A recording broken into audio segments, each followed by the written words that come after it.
kita minta doa kepada Allah, jangan tinggal. La Rabbana la tuzigh qulubana ba'da idh hadaitana wa hab lana min ladunka rahmah innaka antal wahhab. Jangan tinggal doa ni tuan-tuan. Satu hari 5 kali sembahyang.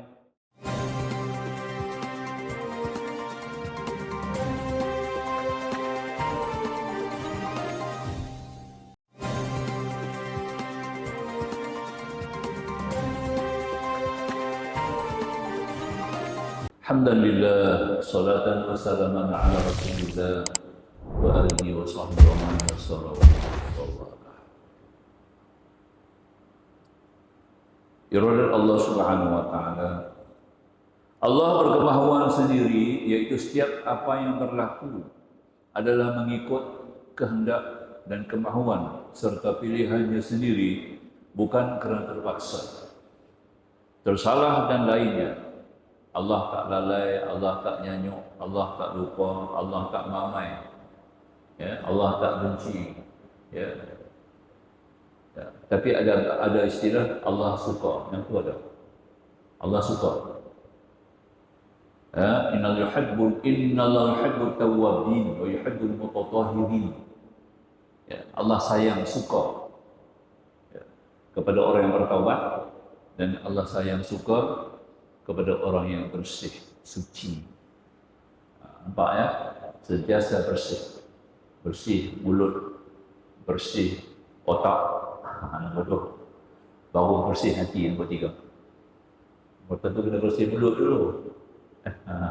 Sebab tu dalam Islam, Nabi, antara syariat Nabi, sunnah Nabi yang paling kuat, bersugi. Bukanlah jaga mulut tu bersugi saja. Nak beritahu kata mulut tu penting, sangat penting mulut. Sebenarnya Tuhan sebut dalam satu rangkaian perintah kepada Bani Israel, ya, kan? Wa iz akhadna min Bani Israel la ta'buduna illallah wa bil walidayni ihsana wa dzil qurba wal yatama wal masakin.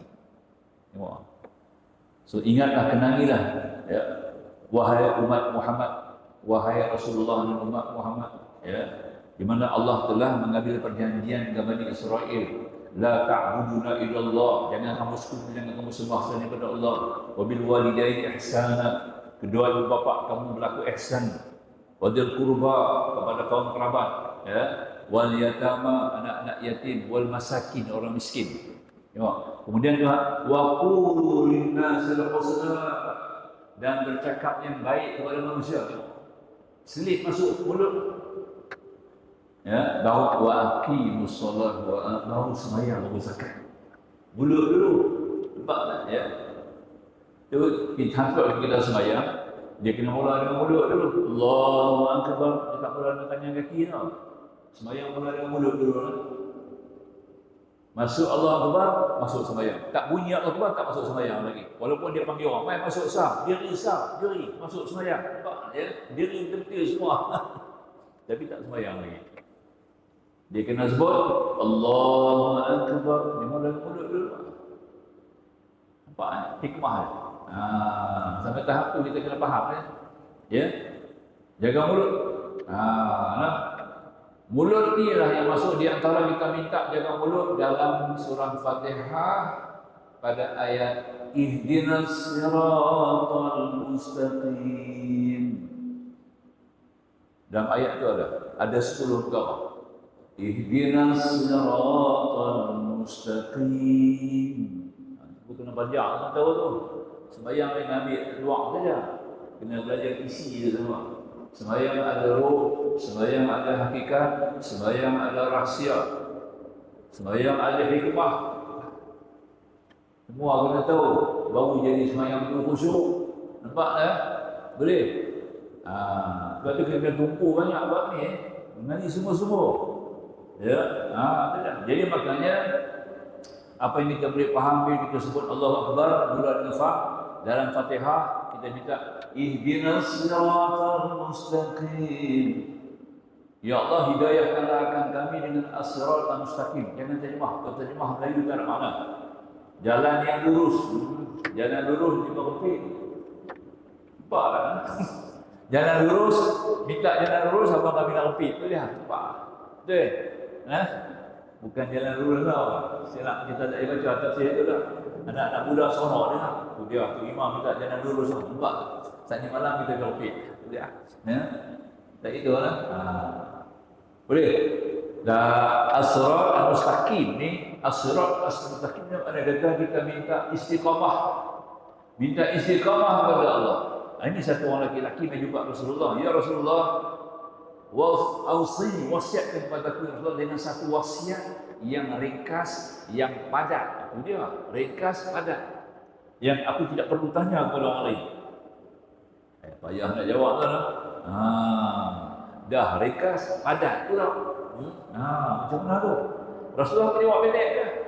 Kul amantu billah sumastaqim. Tengok Nabi jawab pendek. Katakan aku beriman dengan Allah, sumastaqim. Kemudian kamu istiqamah. Maka tu ulama berebut-rebut nak syarah apa makna istiqamah dalam hadis. Hampir 60 orang ulama cuba mengupas sanji makna istiqamah yang kita minta dan istaqim dalam sembahyang Fatihah. Maka akhirnya dapat kesimpulan ada 10 orang. Saya tak bang 10 orang ni lain kali kita bang. Ulama kan lain kali tak main. Antara yang 10 ni tuan-tuan, jaga mulut. Sebab Quran suruh jaga mulut. Wa qulu lin-nasi husna. Hendaklah kamu jaga perkataan yang baik kepada manusia, ya.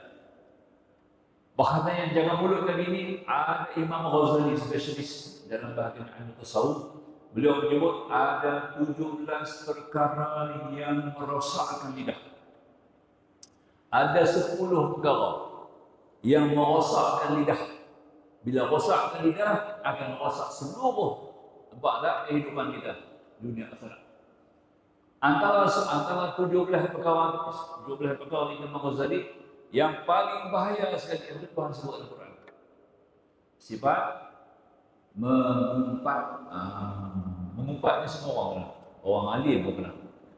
Ulama pun kena. Tok imam pun kena, tok guru pun kena. Tak boleh lari. Kadang-kadang kena umpat, kita nak celah satu orang, kita kena hamak ke orang dia. Semua orang kena umpat. Isteri-isteri yang dizalimi oleh suami lagi-lagi kuat mengumpat. Dia kena mengumpat ke siapa? Mengumpat dekat qadhi, mengumpat dekat mahkamah syariah dia. Itu dibolehkan. Suami zalim dekat dia, suami buat naya dekat dia kena mengadu kepada mahkamah syariah. Pergi jumpa dengan ustaz bahagian kebajikan, jumpa ustaz, ni saya nak minta bantu sikit, tolong ustaz ni pasal saya ni tak boleh tahan ni, suami saya zalim. Jumpa ustaz katanya zalim tu. Saya tak mahu abang baca mengumpat. Hang tak mahu tak abang macam mana aku nak tahu? Kena wajib kena mengumpat. Mengumpat tu wajib. Nampak tak? Dia kena habaq suami tak bagi makan, suami tu suami apa-apa lekeh suami dia kena habaq habis-habis, barulah qadhi ataupun ustaz ataupun pegawai kebajikan tu boleh keluar fatwa bagi hukum, boleh ambil tindakan. Nampak kita nak dapat fatwa kepada mufti, nak satu fatwa nak dapat fatwa mufti, kita kena habaq, kena mengumpat tu. Saya nak minta ini, tanya lagu ni jadi satu orang buat lagu, satu pihak buat lagu ni, satu kumpulan buat macam ni. Dia dah macam JSB tu. JSB tu mesti ada orang yang mengumpat. Jadi kalau orang tak mengumpat, orang tak tahu JSB ni silap mana ni sebab ada kaki-kaki yang pergi mengumpat. Di JAKI mengumpat, di pejabat agama mengumpat, di pada polis maka mengumpat macam ini diizinkan, dibenarkan. Tapi jangan lebih betul-betul lain daripada itu tak boleh. Simbang-simbang maniat. Dia ni banyak kali dia tak main masjid sembahyang Jumaat ni. Nampak? Yang dengar pula kata, mana tahu dia ni memang malas tak tahu. Empat tu. Habis nampak? Yang tanya pun pernah dapat dosa, yang jawab pun dapat dosa. Kita buka telinga dengar pun kita dapat share. Nampak tak? Itu kena jaga sebab tu yang paling berat sekali antara jaga mulut ni, boleh jaga mengumpat. Kalau tuan-tuan boleh jaga mulut tuan-tuan daripada mengumpat, semua sifat-sifat lain akan datang sendiri. Nampak tak? Mengumpat tu yang paling penting kita cuba hindari, jauhi daripada mengumpat, tuan-tuan. Inilah istiqamah nombor 1. Boleh faham tak? Ya. Sebab dengan mulut juga jadi macam-macam. Dengan mulut juga boleh bergerak seorang daripada Islam. Boleh batal daripada syahadah kerana mulut tu dia kan. Ini kita mohon kepada Allah pelihara mulut. Kena mengaji betul-betul lah buat mulut tu ya. Sebab tu Allah jadikan mulut ni satu usaha. Maka Nabi SAW anjurkan kita, kalau tidak menjadi keberatan kepada umat aku, nescaya aku suruh mereka takhirkan sembahyang Isya. Isya ni kan akhir. Ya. Dan bersugi setiap kali nak sembahyang. So kita kena spare tahu berus gigi lah. Kayu siwak pun boleh, tapi hari ni kita makan nasi kandang. Kayu siwak tak betul ya, tak boleh. Pakai kayu siwak tak boleh, kena pakai terus. Nabi makan roti kering, nampak tak? Makan jeruk masin. Ya. Nabi tak makan bubuk, tak makan nasi kandang. Nampak tak? Tu lah. Maka tu Nabi bersugi dengan kayu. Ya. Hari ni kita boleh guna terus belum gigi, tak payah berubat. Nak bubuk Colgate rosak gigi dah. Sekali-sekali boleh bubuk Colgate. Ya. 5 kali pakai brush, kita boleh sikat rambut, sikat rambut. Ini tuan-tuan boleh tengok dalam buku seorang ulama, ya, Al-Islam Mahfuz. Dia ada 2 jilid. Al-Islam terbaik. Buku itu ditulis oleh seorang ulama besar Malaysia, ya, Profesor T.M. Hasbi As-Siddiqui. Dia ni adalah Rais Lajnah, ya, kepala bagi satu jawatan kuasa mentafsir Al-Quran Saudi. Orang Indonesia, Saudi lantik dia jadi Rais pengurusi Lajnah tafsir Al-Quran. Profesor T.M. Hasbi As-Siddiqui, saya dah jumpa dengan dia, pernah jumpa dan pernah dengar ceramah, dan pernah salam dengan dia, dan pernah peluk dia. Ya, orang kecil, tak tinggi, 5 kaki 3 inci. Tapi brainnya dia boleh kalam sampai 300 kitab. Ya. Dia tak pergi Azhar tau, tak mengaji Azhar. Ya. Dia mengaji Indonesia tau, di pondok-pondok termasuk universiti Azhar. Azhar panggil dia bagi doktor, bagi profesor. Tu dia. Bayang dia macam mana dia jenis, ya, bijak, ya. Dia sendiri dijemput oleh Azhar bagi ada doktor, bagi profesor penuh, profesor yang boleh sebut bila mati pun sebut profesor tu. Di Malaysia ada sekelas orang kan yang boleh sebut profesor boleh pada mati. 3 ada hidup lah, 3 ada hidup, lagi 8 dah mati ya. Yang mati termasuk profesor Diraja Untuk Aziz. Yang lain tak boleh panggil profesor Madya lagi tak boleh panggil. Profesor Madya bukan profesor kan, dia pembantu profesor. Ketika dia bertugas di pusat pendidikan tinggi, dia pembantu profesor. Jadi dia dapat jawatan Profesor Madya. Kita ada panggil pro kan lah. Tak betul ya nak. Dia bukan profesor pun, ya. Dia hanya pembantu. Sekadar doktor boleh panggil lah. Kita banyak tak faham apa tu pun bilang dia lah. Jadi ni Profesor T.M. Hasbi As-Siddiqui macam Hamka tu tak ngaji di Azhar. Dia bukan di Azhar ngaji nak, tak pergi Arab pun. Dia mengaji di usia dia. Ya? Dia mengaji di pondok-pondok, dia mengaji pusat pendidikan tinggi, nampak tak? Tapi dia punya jenis bijak. Sehingga Azhar panggil dia. Bagi doktorat dekat dia, bagi profesor penuh. Profesor Dr. Hamka, Profesor T.M. Hasbi As-Siddiqui. Nampak tak? Itu dia itu di antara yang kita kata tadi. Ini dia sebut dalam kitab dia, kita boleh beli buku tu. Al-Islam, dia ada 2 jilid. Bacalah tu. Alhamdulillah, banyak maklumat yang kita tak pernah jumpa. Ya. Dia sebut antaranya bersugi, dia kata mengikut keadaan sekarang ni masyarakat ASEAN. Bukan masyarakat Arab. Ajam ni kita punya corak makanan tak sama macam orang Arab. Ya. Tapi orang Arab ni pun macam kita. Dia pun makan belacan dah. Itulah. Kalau kita pergi Mekah, ada satu universiti tu. Namanya Daman-Guri. Syariq City, jalan Syariq City itu sepanjang-panjang jalan Syariq City itu semua shopping center. Nak cari apa kedai ada di situ. Kalau kita nak pergi Mekah, kita nak pergi shopping, kita pergi Syariq City, jalan 60. City itu 60. Kata kat driver, Syarif Siti dia tahu. Dia bawa kita pergi shopping, nampak ya? Itu dia. Kedai jual kamera saja satu Penang Road tu. Satu Penang Road tu kedai jual kamera saja. Bayang tengok kan? Dalam tu jalan-jalan tu ada satu restoran nama dia Daman Huri. Daman Huri ni satu tempat di Mesir. Nampak tak? Nak. Tapi dia bagi nama restoran. Restoran tu milik orang Indonesia. Orang Indonesia. Saudara parti orang Indonesia, pekerja dia pun Indonesia. Saudara parti makan Indonesia, Arab tak masuk. Tom Yam mana Arab makan. Belacan tak dimakan tak? Kampung belacan tak dimakan. Tak dah, Arab tak masuk. Arab. Lama kelamaan Arab masuk. Masuk kena belacan. Jadi kau. Nampak tak? Dan dia ambil alih Rasulullah tu. Nampak tak? Dia bayar pampasan. Dia bagi 3 juta riyal dekat dia. Nampak tak? Tahun 2003. Saya ingat lagi. Tahun 2003 dia bayar pampasan 3 juta dekat dia, suruh balik Indonesia. Kedai ni bagi kami hari ni semua Arab maintain restoran Saudi Arabia. Nampak Arab makan belacan makan tom yum. Itu saya kata tadi ni tak macam dulu Okey. Sambung Jadi maka tu bila nak bersugi dekat daging lekat yang tu lekat yang ni kita cungkil kayu tak keluar. Nampaklah. Kita pakai toothpick, kayu itu pun tak berkeluar. Apalagi dengan sugi lagi tak keluar. Pakai brush. Kena pakai brush. Nampak? Ini kata Profesor T.M. Hasbi, acidity kita guna brush. Tiap-tiap kali nak ambil wuduk tuan-tuan, ambil brush, sikat gigi niat. Aku bersugi kerana Allah. Pahala besar. Bersugi. Kita akan dapat 28 kelebihan.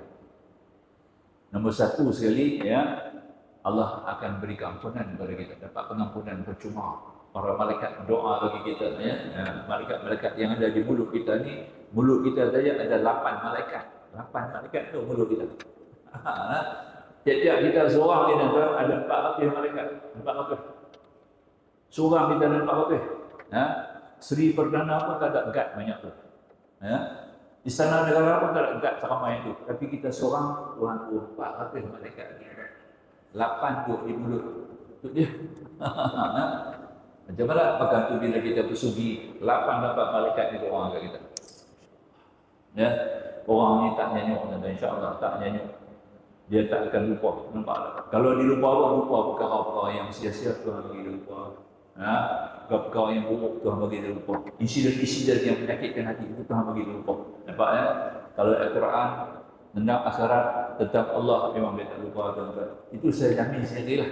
Kerana Nabi jamin. Nabi yang jamin sendiri InsyaAllah tuan-tuan kita tak akan lupa. Kita hafal pun jadi kuat Dan kita ada selera. Kita makan ada selera. Semua boleh makan. Ada selera nak makan. Kedua, yang ketiga, kita berikan satu kesihatan kepada perut. Perut kita jadi dia merupakan satu probiotik.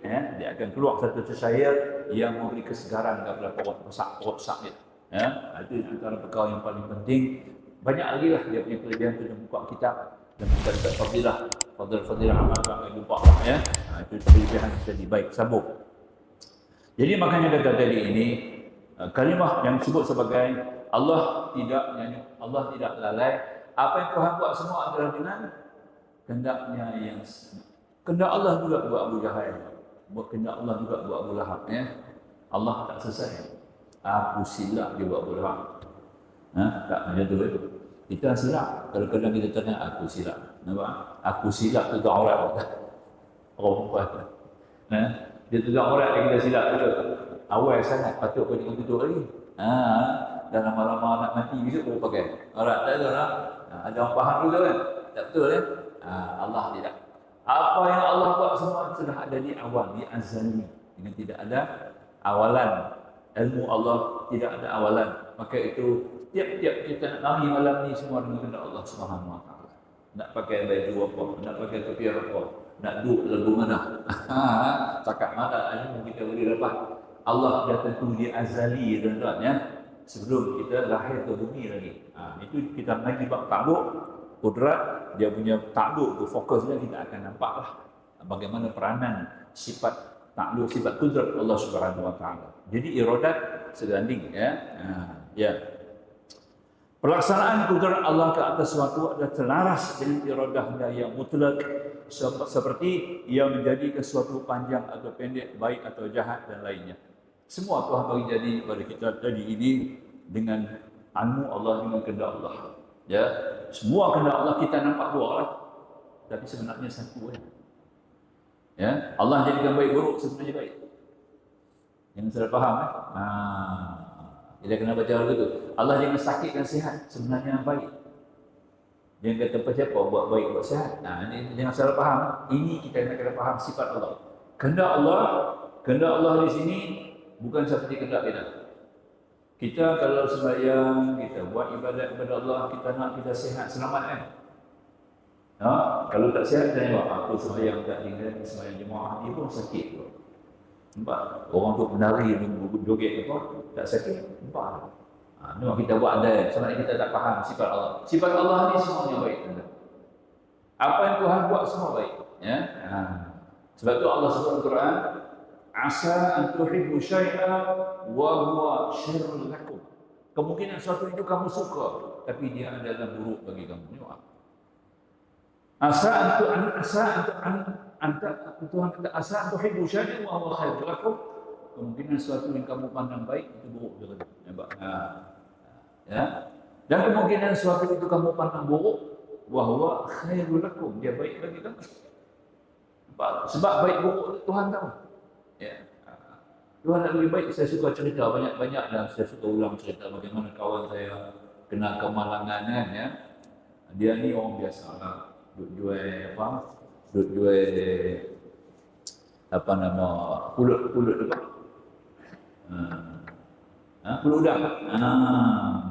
Dia pulut udang kan. Yang abang di mana orang pergi cari dia kata, dia tak ada orang ni. Pindah lain lah. Dia buat rumah besar. Dia pulut udang. Saya suka pergi beli dari pulut udang kan. Tapi dia makan kenduri, dia manjung makan kenduri. Makan kenduri, dia manjung kan. Dia naik motor lah. Kapcai. Dia pun bawa pergi kenduri, naik kereta, pergi manjung makan kenduri. Habis makan kenduri nak balik Penang lah. Accident dia manjung, nampak. Ya.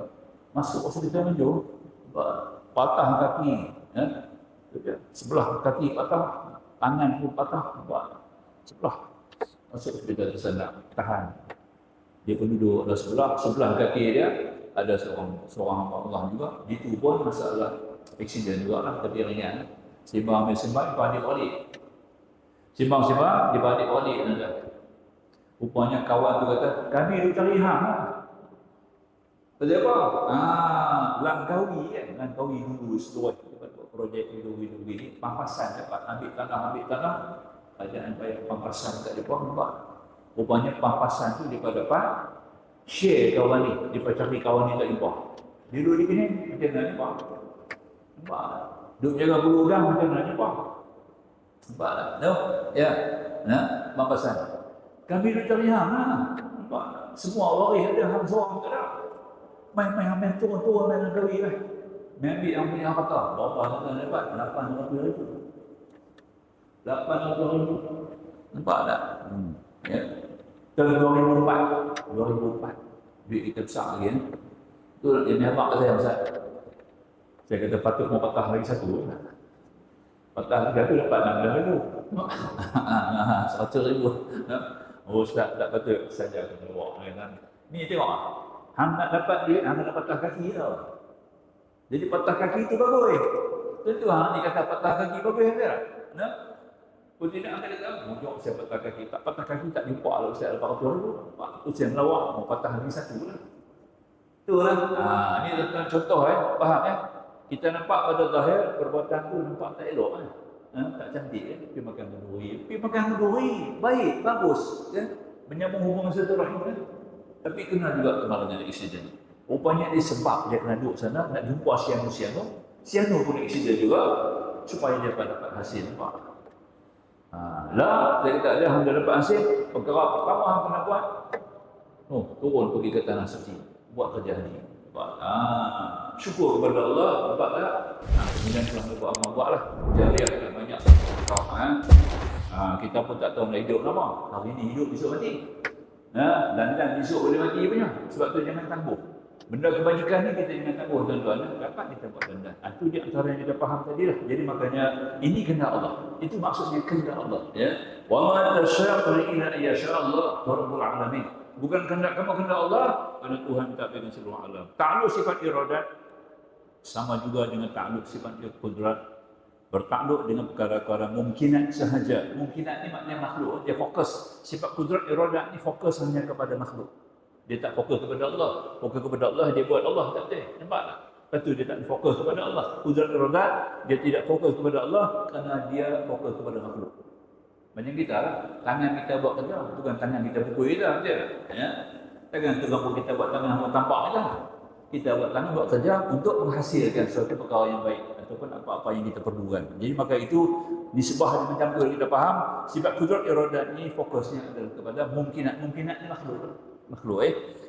Tapi dalam bentuk menentukan sesuatu yang mungkin, bukan melahirkan yang melaksanakan. Jadi kehendak ni sebagai memberi kelulusan, ya, memberikan satu rangsangan, saranan.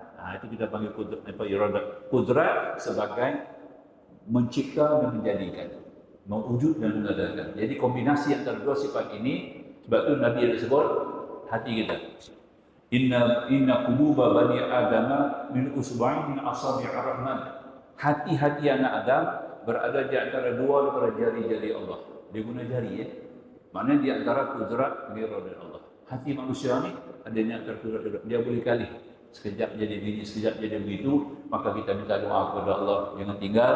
La Rabbana la tuzigh qulubana ba'da idh hadaitana wa hab lana min ladunka rahmah innaka antal wahhab. Jangan tinggal doa ni tuan-tuan. Satu hari 5 kali sembahyang minta doa.